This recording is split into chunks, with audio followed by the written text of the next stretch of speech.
Hello, and welcome to the Base, Big and Small Screens. This week, I have a very special episode. It's one that's been some time in coming. I just needed to get around to acquiring the appropriate movies so I could watch them in the correct order. This week, I would like to talk to you about the Mad Max movies. The original, The Road Warrior, Beyond Thunderdome, and Fury Road. That is what I'd like to talk to you about. Four very interesting movies. We'll start at the first one. Now, the first one, the first three actually, all-star Mel Gibson. The first one being Mad Max, the original movie, the one that kind of kickstarted Mel Gibson's career.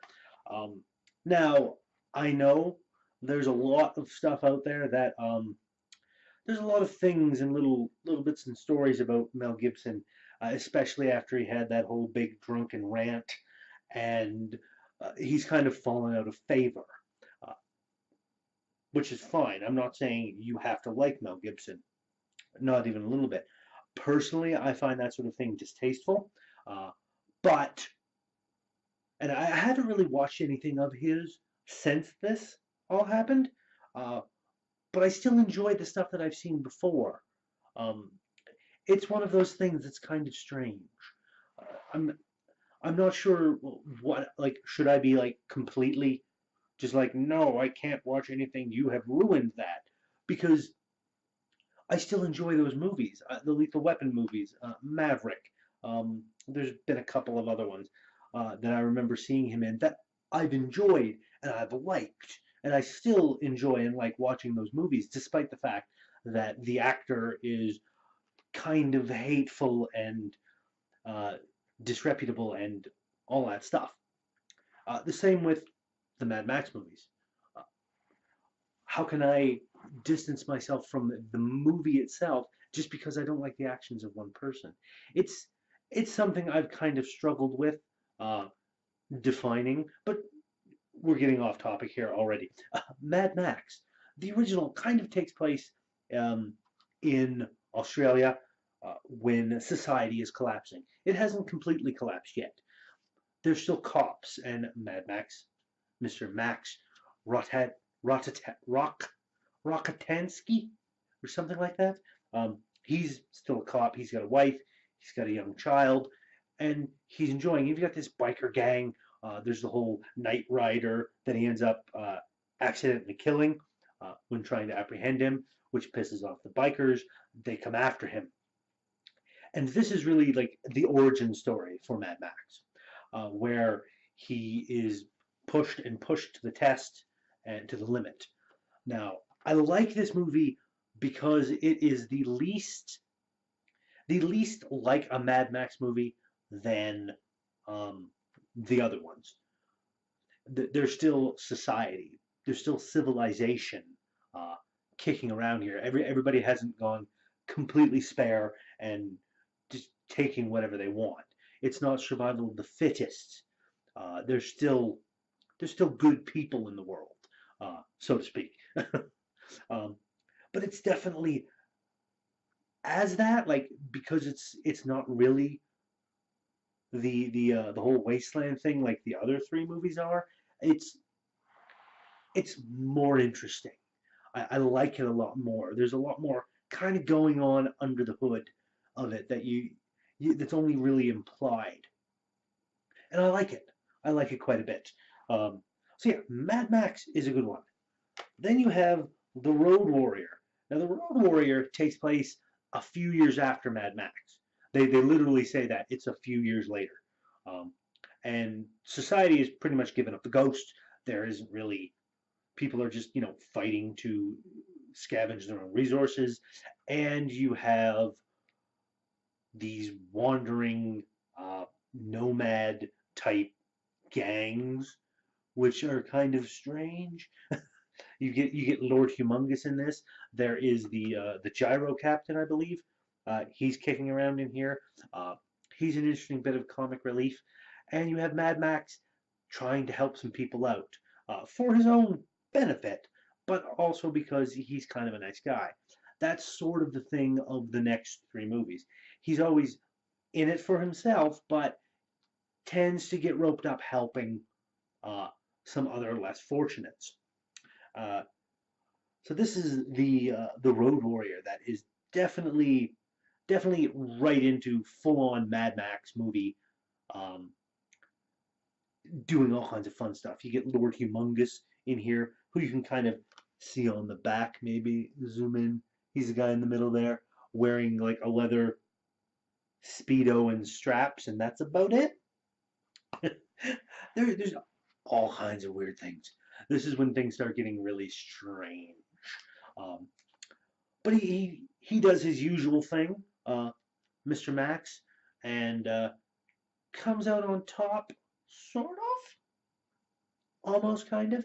Then he kind of wanders off uh, into the wasteland, and uh, the people that he's helped, quote unquote, never see him again.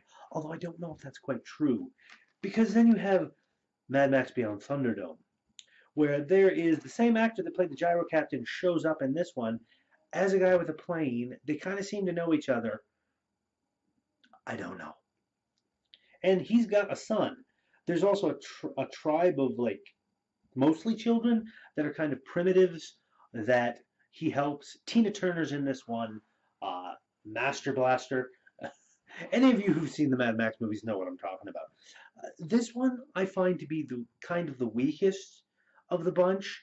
Um, Road Warrior is just above this one in terms of things like that. The original Mad Max I really like, uh, but this one is still interesting. It's just the weakest of the bunch. It deals with society kind of building itself back up in Bartertown, uh, and the society starting to build itself back up towards the end with the tribe that he ends up saving. Um, Everything is like complete and utter desolation out there. There's like sand dunes, wastelands. Nobody. There's like no real resources. It seems to be. I mean, Bartertown runs on methane, basically pig shit that they process into methane. So it's kind of strange in that regards. Um, but yeah, I do think that this one is kind of the weakest, mostly because in all the other ones, all the other Mad Max movies, the big bad guy of the piece tends to end up biting the big one. Uh, you had oh, I can't even remember his name now. Where is it? It's on the back here. Boom, boom, boom, boom, boom, boom, boom, boom, boom, boom. Nope, it doesn't even say it on the back. I don't know who he is, but the main guy in the first one and Lord Humongous in the second one uh, both end up buying it, um, as does the big bad guy in Fury Road. But in this one, Tina Turner's character, Auntie Entity, doesn't. She gets right down to the end and then just decides to leave Max alive and walks off, which isn't really in keeping with her character, I found, but it also doesn't have the resolution of Mad Max winning in the end. It's a very strange movie. Uh, Definitely still worth a watch, but I still find it the weakest. And then you have Mad Max Fury Road. Now I know there's a lot of people out there that kind of don't like Fury Road. They're saying that it's not a Mad Max movie because it kind of focuses a lot on Charlize Theron as Imperator Furiosa. I believe it's Imperator. Yep, Imperator Furiosa, and not so much on Mad Max. They're saying that Furiosa tends to get a lot of the fight scenes, and Max just gets beat up all the time. So it's not a Mad Max movie. They say this is what they say, and I'm like, have you seen these?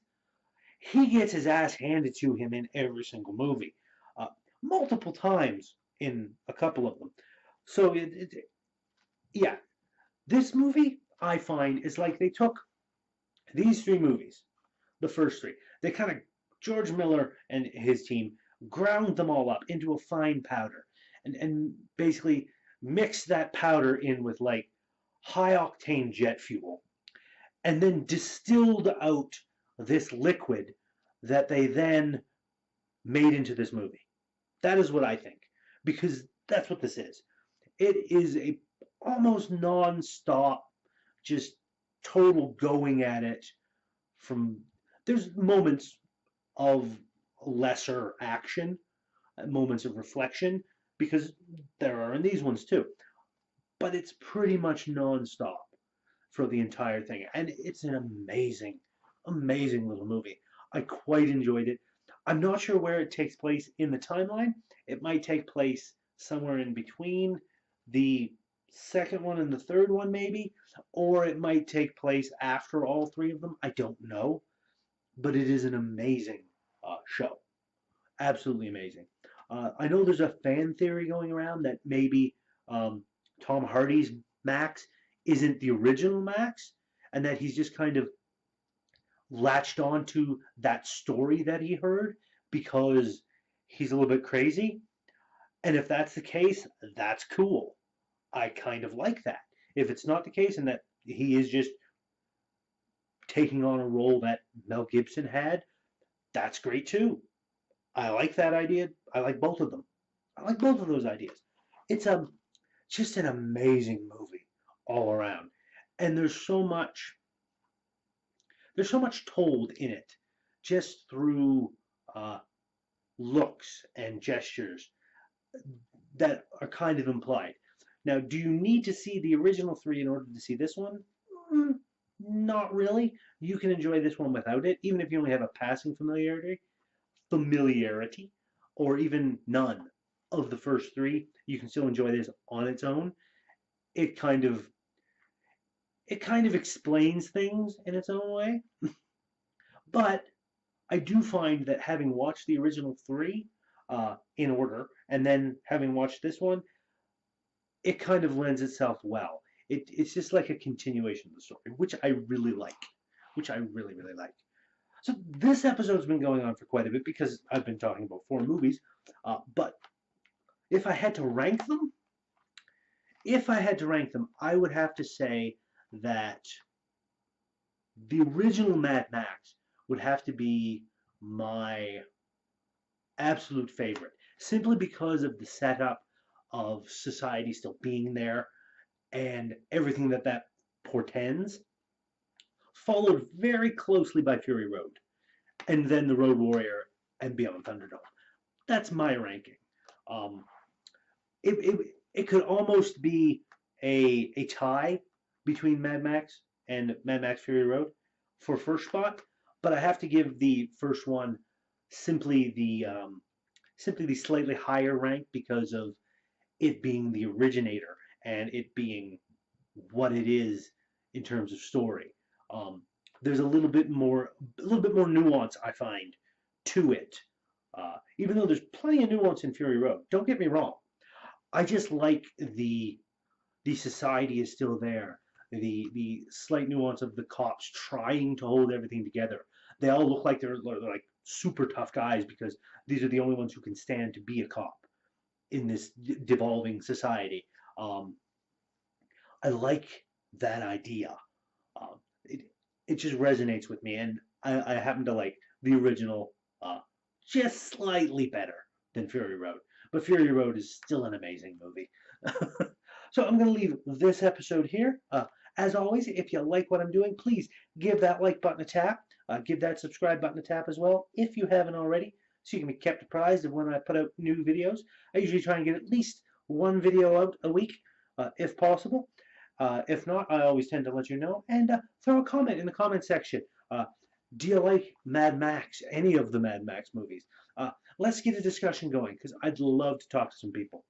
So until next time, my friends, you all check out the Mad Max movies. You might like it, any of them. And I'll see you next time.